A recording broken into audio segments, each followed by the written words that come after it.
நீங்கள் பார்த்துக் கொண்டிருப்பது AJK டிவியின் புதுவை மாலை.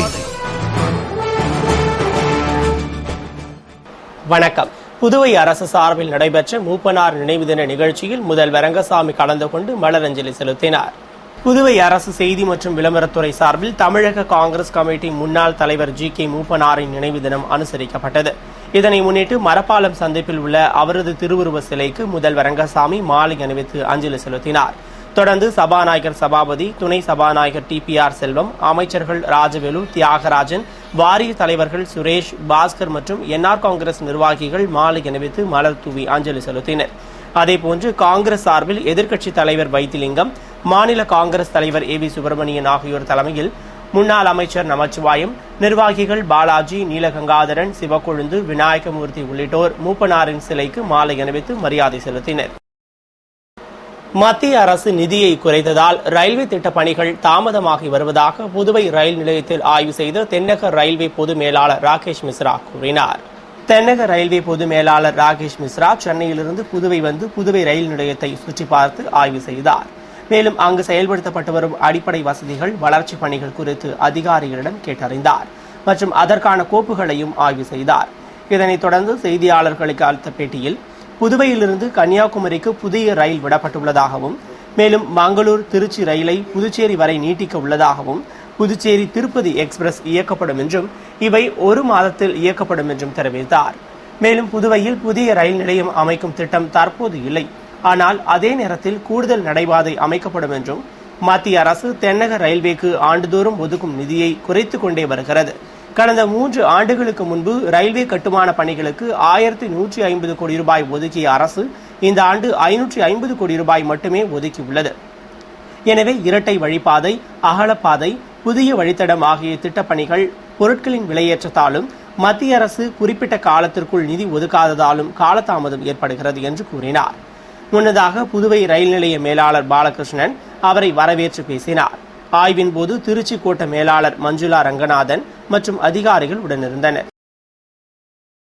புதுவை மூதாட்டி கொலை வழக்கில் தேடப்பட்டு வந்த முக்கிய குற்றவாளிகளை திருச்சியில் கைது செய்ததாக கண்காணிப்பாளர் ராமராஜு தெரிவித்துள்ளார்.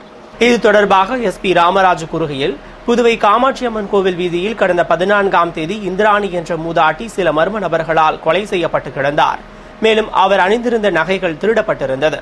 இதுகுறித்து பெரிய கடை போலீசார் வழக்கு பதிவு செய்து விசாரணை நடத்தியதில் எவ்வித துப்பும் கிடைக்காததால் குழப்பம் அடைந்தனர். பின்னர் இந்த வழக்கு தொடர்பாக கார்த்திகேயன் என்ற வாலிபரை கைது செய்து அவர் பயன்படுத்திய செல்போனில் இருந்த எண்களிலிருந்தும் வாக்குமூலத்தின் அடிப்படையிலும் கோவிந்தசாலையைச் சேர்ந்த குழந்தைராஜ் மற்றும் அவரது மனைவி துர்காதேவி ஆகியோர் இந்த வழக்கில் முக்கிய குற்றவாளியாக இருந்தது தெரியவந்தது. இதனையடுத்து தலைமறைவான இருவரையும் பிடிக்க தீவிர தேடுதல் வேட்டை நடத்தியதில் இருவரும் திருச்சியில் பதுங்கி இருப்பதாக தகவல் கிடைத்ததால் தனிப்படை போலீசார் திருச்சிக்கு சென்று குற்றவாளிகளை கைது செய்து அழைத்து வந்தனர். மேலும் அவர்களிடமிருந்த நகைகளை பறிமுதல் செய்தனர் என்று கூறினார். மேலும் இந்த வழக்கில் திறம்பட செயல்பட்டு துப்பு துலக்கிய பெரிய கடை போலீசாரை வெகுவாக பாராட்டினார்.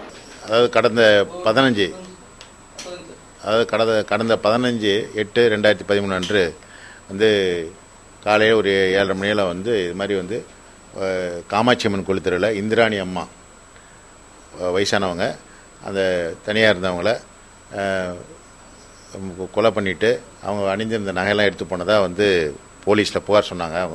அவங்க பையன் இது சம்மந்தமாக வழக்கு பதிவு பண்ணி விசாரணை பண்ணுச்சு. விசாரணையில் அவங்க 14ஆம் தேதி முதல் நாளே மதியம் 1 மணிலேருந்து 4 மணிக்குள்ளே கொலை பண்ணதாக விசாரணையில் தெரிய வந்தது.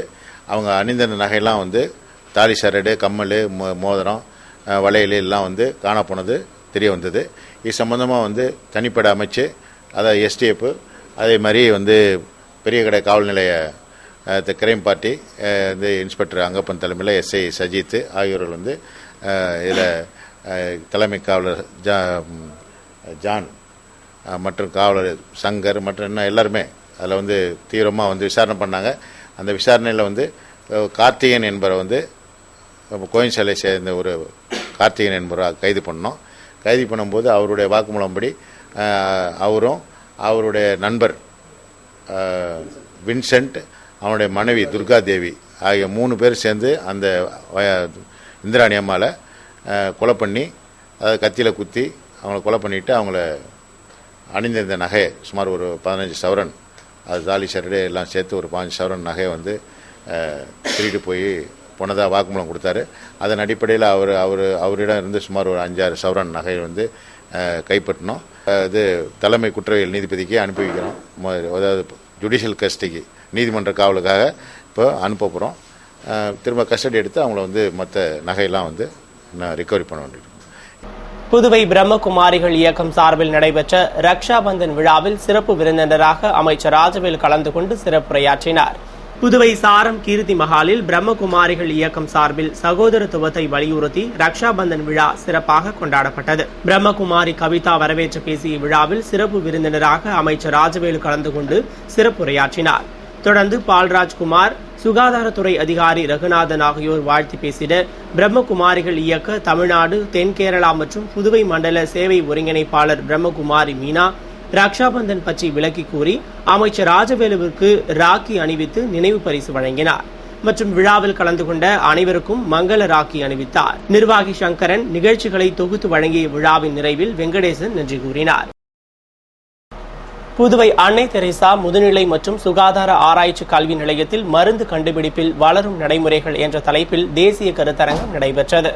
புதுவை கோரமேட்டில் உள்ள அன்னை தெரேசா முதுநிலை மற்றும் சுகாதார ஆராய்ச்சி கல்வி நிலையத்தில் மருந்து வேதியியல் துறை மற்றும் இந்திய மருந்து ஆராய்ச்சி கழகம் சார்பில் மருந்து கண்டுபிடிப்பில் வளரும் நடைமுறைகள் என்ற தலைப்பில் ஒருநாள் தேசிய கருத்தரங்கம் நடைபெற்றது. நிகழ்ச்சியில் அரசு நலவழி மற்றும் குடும்ப நலத்துறை இயக்குநர் மருத்துவர் ராமன் சிறப்பு விருந்தினராக கலந்து கொண்டு கருத்தரங்கை துவக்கி வைத்து சிறப்புரையாற்றினார்.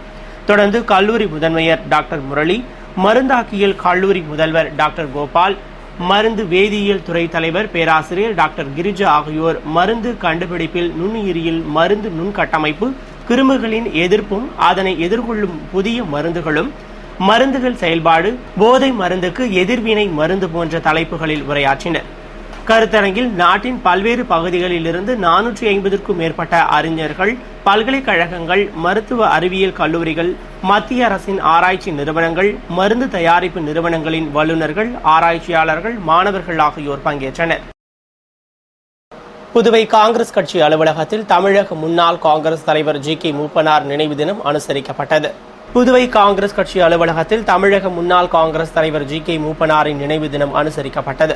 இதனை முன்னிட்டு அலங்கரிக்கப்பட்ட மூப்பனாரின் திருவுருவப் படத்திற்கு மாநில காங்கிரஸ் தலைவர் ஏ.வி. சுப்பிரமணியன் தலைமையில் எதிர்க்கட்சித் தலைவர் வைத்திலிங்கம், முன்னாள் முதல்வர் ராமச்சந்திரன், தமிழக காங்கிரஸ் பிரமுகர் கோபண்ணா, முன்னாள் அமைச்சர்கள் பெத்தபெருமாள், ஷாஜகான், பொதுச் செயலாளர் ஏ.கே.டி. ஆறுமுகம், முன்னாள் சட்டமன்ற உறுப்பினர்கள் பாலாஜி, நீலகங்காதரன், துணைத் தலைவர் தேவராஜ் உள்ளிட்ட நிர்வாகிகள் மலர் தூவி அஞ்சலி செலுத்தினர்.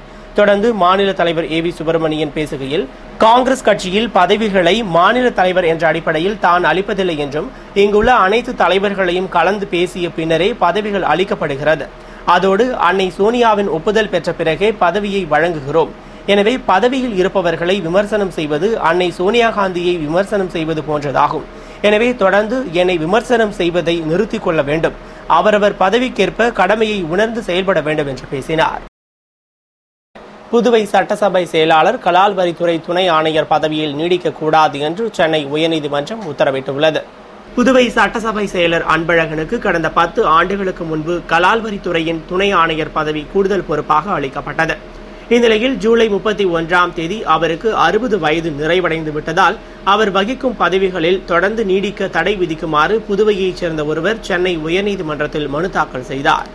அதனை விசாரித்த சென்னை உயர்நீதிமன்றம், புதுவையில் 60 வயதிற்கு மேல் யாருக்கும் பதவி நீட்டிப்பு வழங்க முடியாது. ஆனால் அவர் ஒரு பணிக்கான குழுவின் முக்கிய உறுப்பினராக இருந்தாலோ, பட்ஜெட் தயாரிக்கும் பணியில் இருந்தாலோ அவருக்கு மேலும் 3 மாதங்கள் புதுவை அரசு பணி நீட்டிப்பை வழங்க முடியும். இந்த சூழ்நிலையில் அவர் கலால் வரித்துறையின் துணை ஆணையர் பதவியில் நீட்டிக்க கூடாது என்று சென்னை உயர்நீதிமன்றம் உத்தரவிட்டது. இதனையடுத்து கலால் துறை துணை ஆணையர் பதவிக்கு 3 வாரங்களில் வேறு அதிகாரி நியமிக்கப்படுவார் என்று புதுவை அரசு தெரிவித்துள்ளது.